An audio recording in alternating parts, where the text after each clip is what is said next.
Hello students, today I am going to explain chapter number 10 International Business. Firstly, meaning of international business.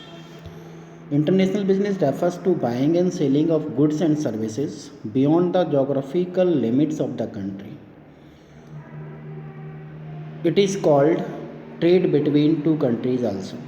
Students, when we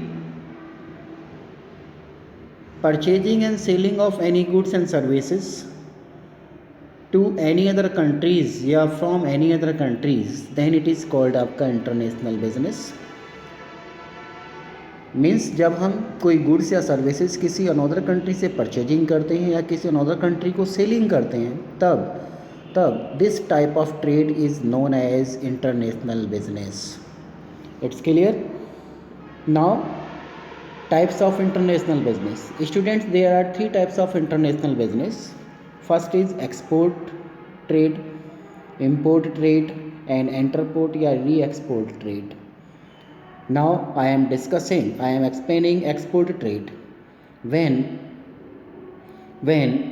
we sell any goods and services to the आपका foreign countries, then it is called export trade.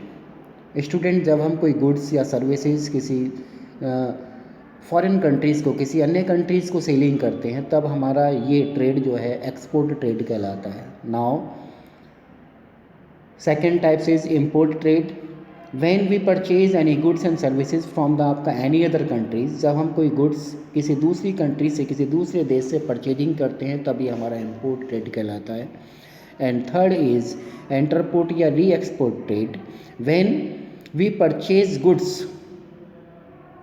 and services from the आपका any other countries and sell that goods to the आपका another countries, then it is called the आपका re-export trade या interport trade.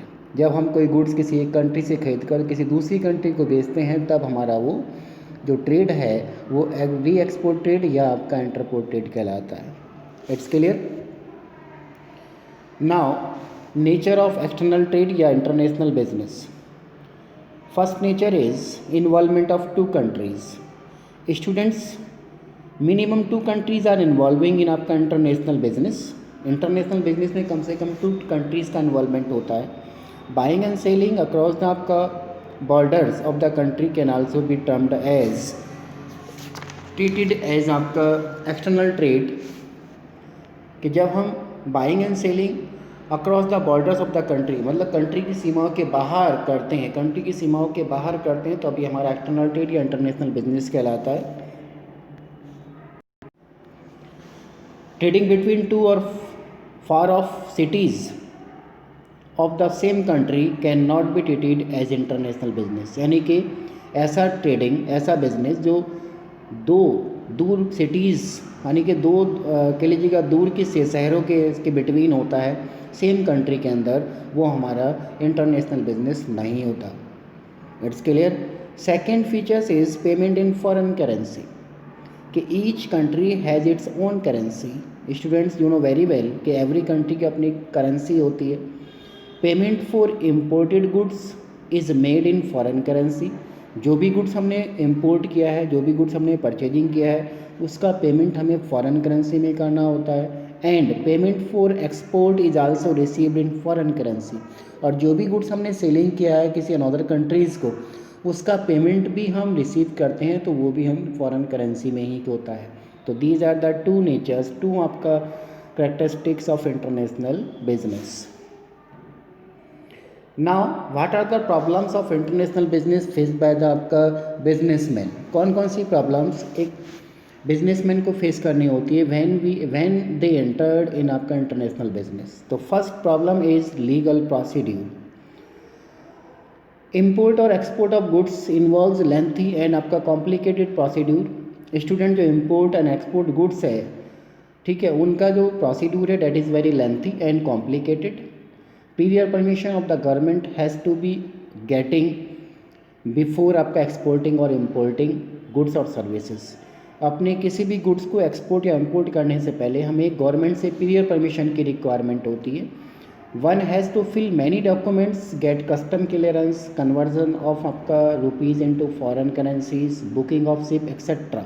यानी कि एक businessman को बहुत सारी फॉर्मेलिटीज़ को फिल करना होता है, सच एज आपका गेट कस्टम क्लियरेंस यानी कि कस्टम क्लियरेंस करना, conversion of rupees into foreign currency, rupees को फॉरेन करेंसी में कन्वर्जन करना, बुकिंग ऑफ शिप एक्सेट्रा यानी कि शिप को बुकिंग करना, ये सब फॉर्मेलिटीज़ फिल करनी होती है बाय ए बिजनेसमैन। तो all these are time consuming activities and these activities जो भी हम अभी एक बिजनेसमैन करता है वो सारी टाइम कंज्यूमिंग एक्टिविटीज़ होती हैं, यानी कि टाइम लगता है इनमें। सो इट इज़ कॉल्ड आपका legal procedures. Second is restrictions. Restrictions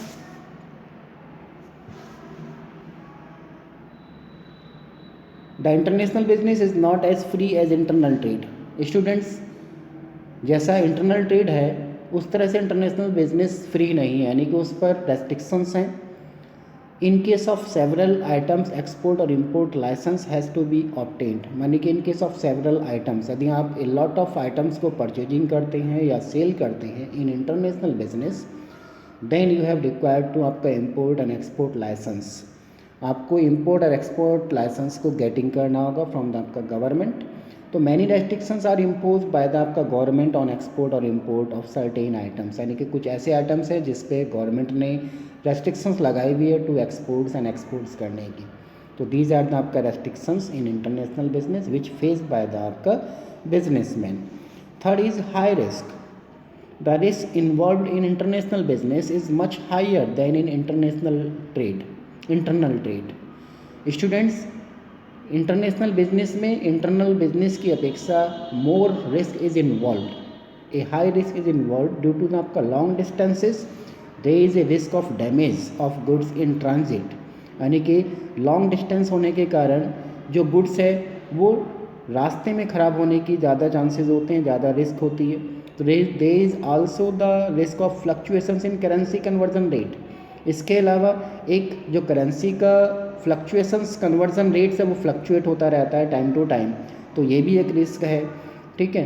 then the exporter must take marine insurance policy before sending the goods through आपका शिप। और थर्ड इज़ कि जो आपका बिजनेसमैन है अपने गुड्स को शिप के थ्रू सेंडिंग करने से पहले उसको मैरीन इंश्योरेंस पॉलिसी लेनी होती है ना, जो उसमें आपका एक मनी को इन्वेस्टमेंट करना पड़ता है। तो दीज आर द आपका रिस्क इन्वॉल्विंग इन आपका international business. Next is different languages.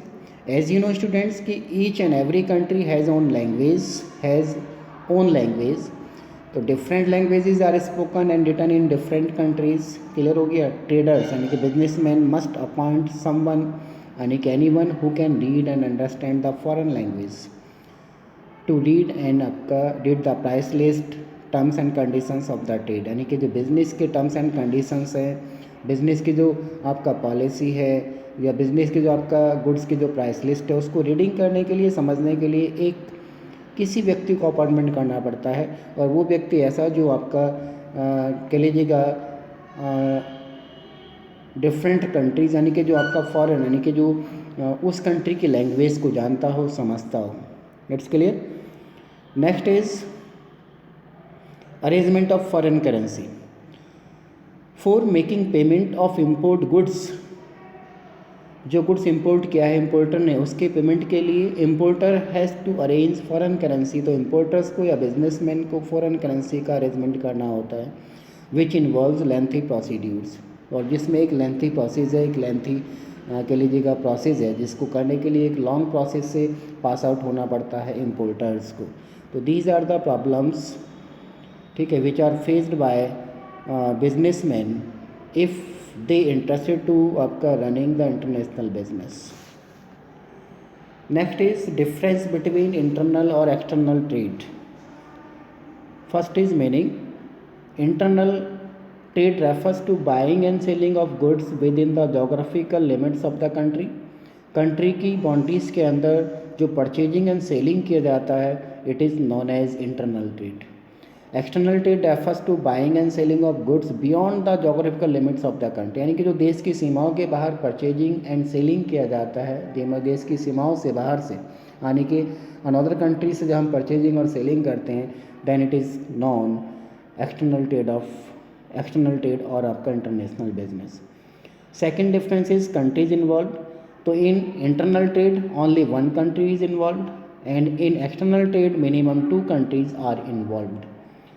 Next is risk. In internal trade less degree of risk is involve, यानी कि लेस आपका रिस्क इन्वॉल्व होती है, and in external trade a high degree that is more risk is involved. Next point is currency used. In internal trade, payments are made and received in home currency only,